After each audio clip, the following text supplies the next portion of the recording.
이 우리가 살펴보고 있는 시편 103편의 말씀은 정말 한 절 한 절이 주옥 같은 말씀들로 이루어져 있습니다.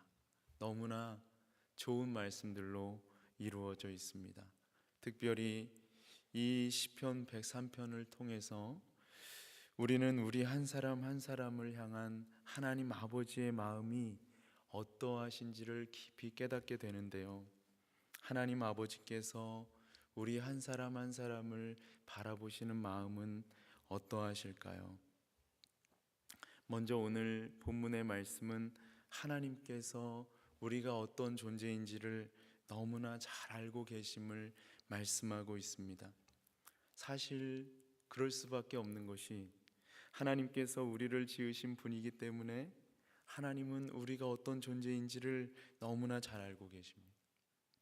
하나님께서 나를 얼마나 잘 알고 계시는지 하나님은 나보다도 나를 더 정확하게 알고 계십니다. 심지어는 나조차 나를 모르는 것까지도 하나님은 다 알고 계십니다. 하나님이 나를 만드셨기 때문입니다. 그리스도인은 이 세상의 모든 만물을 다 창조주이신 삼위일체 하나님께서 창조하셨다고 믿는 믿음을 가지고 살아가는 사람들입니다.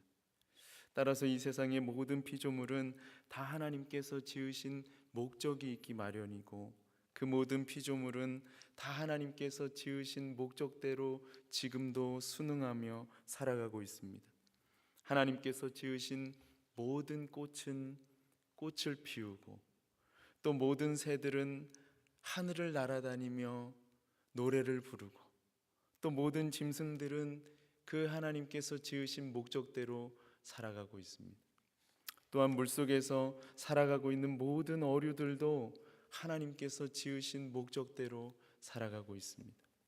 이뿐만이 아니라 생명이 없는 모든 물질들과 우리의 눈에 보이지 않는 바람과 공기와 같은 모든 기체들도 하나님께서 지으신 목적대로 지금 이 시간에도 쓰임을 받고 있습니다. 하지만 오늘 본문의 말씀은 유일하게 인간만이 하나님께서 지으신 목적대로 살아가지 않는 존재라고 하는 것을 분명하게 말씀하고 있습니다. 그래서 오늘 본문의 말씀 14절을 보면 하나님께서 우리의 재질을 아시며 우리가 단지 먼지뿐임을 기억하신다고 말씀하고 있습니다.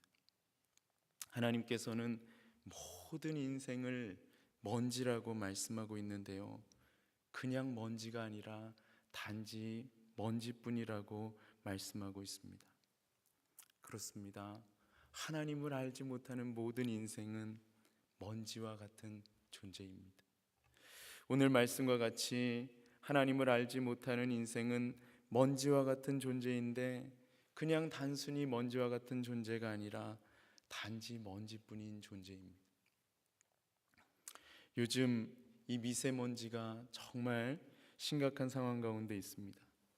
이 미세먼지는 몸 안에 축적이 되기 때문에 미세먼지가 심각한 날에는 반드시 건강을 위해서 이 미세먼지를 차단할 수 있는 마스크를 쓰는 것이 굉장히 중요한데요, 제가 지난 봄에 서울에 볼 일이 있어서 갔다가 미세먼지가 정말 심각한 것을 목격하고, 이 서울에 미세먼지가 정말 심각해졌다는 것을 새삼스럽게 느꼈던 적이 있었는데요, 그날은 미세먼지가 얼마나 심각했는지 불과 한 50m 앞도 제대로 분간할 수가 없었습니다.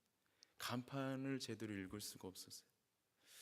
그래서 주위에 돌아다니는 사람들을 보니까 대부분의 사람들이 전부 다, 거의 다 마스크를 쓰고 있는 것이었습니다. 저만 마스크를 안 쓴 것은 아니었지만 거의 대부분의 사람들이 이 마스크를 쓰고 다니는 것을 보면서 미세먼지가 얼마나 심각한지를 정말 다시 한번 깊이 느끼게 되었는데요, 이렇듯 먼지는 아무 데도 쓸 데가 없습니다.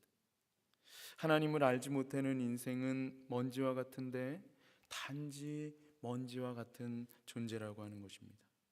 그래서 15절에서는 인생은 그의 모든 생애가 풀과 같으며 그가 누렸던 그 모든 영화가 들의 꽃과 같다고 말씀하고 있습니다. 또 16절에서는 들에 핀 꽃이 바람이 지나가면 없어지듯이 흔적도 없이 사라지는 존재가 바로 하나님을 알지 못하는 모든 인생이라고 말씀하고 있습니다. 그래서 우리는 모든 피조물 가운데 인간이 가장 비참한 존재라고 하는 것을 부인하고 싶지만 부인할 수가 없습니다. 왜냐하면 모든 인생은 결국 죽음으로 생을 마치게 되어 있기 때문에 이 세상에서 아무리 많은 부를 쌓고 아무리 큰 명예를 누리고 아무리 큰 권력을 소유하고 있다고 할지라도 결국에는 죽음으로 인생을 마치게 되며 죽음 이후에는 공의로우신 하나님으로부터 영원한 심판을 받기 때문입니다.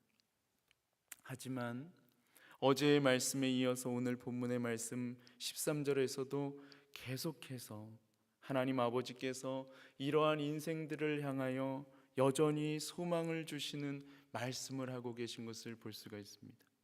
우리 다 함께 한번 13절의 말씀을 같이 한번 읽어보겠습니다. 시작. 아버지가 자식을 긍휼히 여김같이 여호와께서는 자기를 경외하는 자를 긍휼히 여기시나니. 아멘.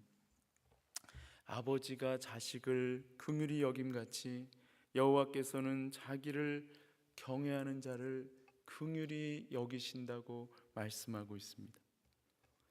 하나님은 연약한 우리 한 사람 한 사람을 마치 아버지가 자식을 긍휼히 여기는 것처럼 모든 인생을 긍휼히 여기신다고 말씀하고 있습니다.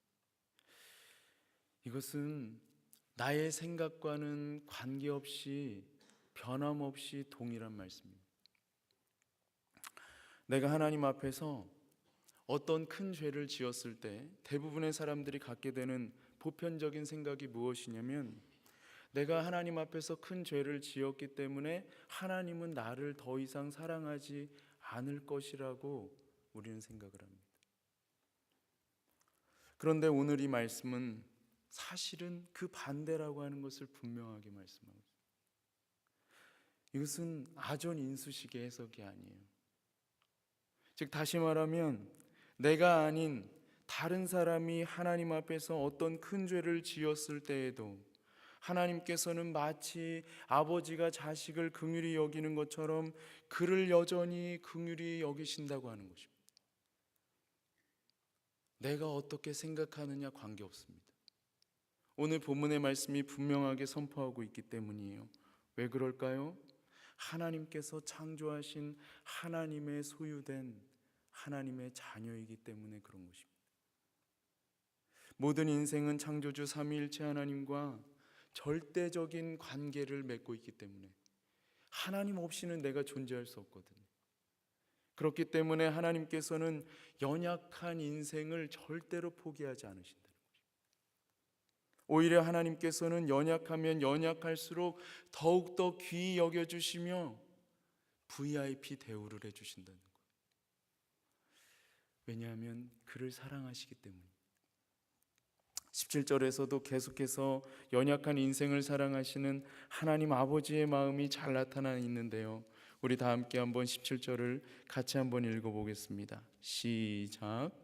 여호와의 인자하심은 자기를 경외하는 자에게 영원부터 영원까지 이르며 그의 의는 자손의 자손에게 이르리니. 아멘. 우리가 이 시편 103편 본문 말씀에 대한 전체적인 이해 없이 그냥 13절과 17절의 말씀만을 따로 똑 떼어서 읽으면은 마치 여호와 하나님께서 사랑하시는 자는 여호와 하나님을 경외하는 자에게만 국한된다고 생각할지 모르지만 시편 103편은 전체적으로 지금 그런 의도로 말씀하고 있지 않습니다. 여호와 하나님께서는 모든 사람에게 사랑을 베푸시되 특별히 그의 자손에게까지도 한없는 사랑을 베풀어 주신다고 말씀하고 있습니다. 그 영원하고 고귀한 하나님의 사랑을 깨닫게 된 자는 오늘 본문에서 강조하고 있는 것처럼 오직 여호와 하나님 한 분만을 경외하지 않을 수가 없는데요. 여호와 하나님을 경외하는 자가 어떠한 삶을 살아가는지 우리 다 함께 18절의 말씀을 같이 한번 읽어보겠습니다. 시작. 곧 그의 언약을 지키고 그의 법도를 기억하여 행하는 자에게로다. 아멘. 여호와 하나님께서 단지 먼지와 같은 나를 얼마나 사랑하시는지를 깊이 깨닫게 된 사람은 오늘 본문 13절과 17절에 나오는 것처럼 오직 여호와 하나님 한 분만을 경외하는 삶을 살아가지 않을 수가 없게 되는 것입니다. 오직 여호와 하나님 한 분만을 경외하는 삶을 이 18절에서는 언약 안에 머무르며 여호와 하나님께서 우리에게 주신 이 말씀을 기억하여 이 말씀대로 살아가고자 몸부림치는 것이라고 말씀하고 있습니다. 그러면 도대체 여호와 하나님께서 어떤 분이시기에 우리 연약한 인생은 오직 여호와 하나님 한 분만을 경외하는 삶을 살아가야 하는 것일까요? 우리 다 함께 19절의 말씀을 같이 한번 읽어보겠습니다. 시작. 여호와께서 그의 보좌를 하늘에 세우시고 그의 왕권으로 만유를 다스리시도다. 아멘. 이 말씀을 짧게 요약을 한다면은 여호와 하나님은 온 우주 만물을 통치하시는 왕이시라는 것입니다. 다윗은 온 우주 만물을 통치하시는 왕이신 하나님 앞에 20절에서는 모든 천사들에게 여호와를 송축하라고 선포하고 있으며 21절에서는 모든 천군들에게 여호와를 송축하라고 선포하고 있습니다. 그리고 마지막으로 22절에서는 하나님의 다스리심을 받는 모든 인생들을 향해서 오직 여호와 하나님 한 분만을 송축하라고 선포하고 있는데요. 우리 다 함께 22절 말씀을 같이 한번 읽어보겠습니다. 시작. 여호와의 지으심을 받고 그가 다스리는 모든 곳에 있는 너희여 여호와를 송축하라. 내 영혼아 여호와를 송축하라. 아멘. 온 우주 만물을 다스리시는 이 여호와 하나님 앞에 모든 인간이 마땅히 해야 할 일이 무엇이겠습니까? 오직 예수 그리스도를 믿는 믿음 안에 거하며 하나님의 말씀을 따라서 살아가려고 몸부림을 치고 여호와 하나님 한 분만을 송축하되 온 마음과 정성을 다해서 여호와 하나님 한 분만을 송축하는 것입니다. 단순히 입술로만 송축하는 것이 아니라 나의 전 존재를 다해서 여호와 하나님을 송축하는 삶을 살아가는 것입니다.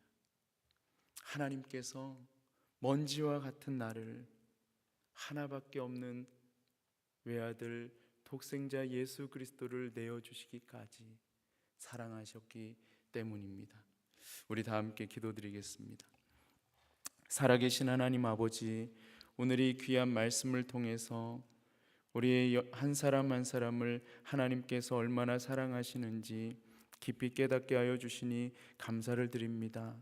오늘 이 귀한 말씀을 나의 삶의 자리 가운데 깊이 새기게 하여 주시고 아버지 하나님께서 베풀어 주시는 그 은혜를 간직하며 오직 여호와 하나님 한 분만을 경외하며 오직 여호와 하나님 한 분만을 송축하는 삶을 살아갈 수 있도록 주께서 우리의 연약한 심지를 굳게 하여 주시기를 간절히 소망합니다. 은혜를 베풀어 주시기를 간절히 원하오며 살아계신 예수님의 이름으로 감사하며 간절히 기도드립니다. 아멘.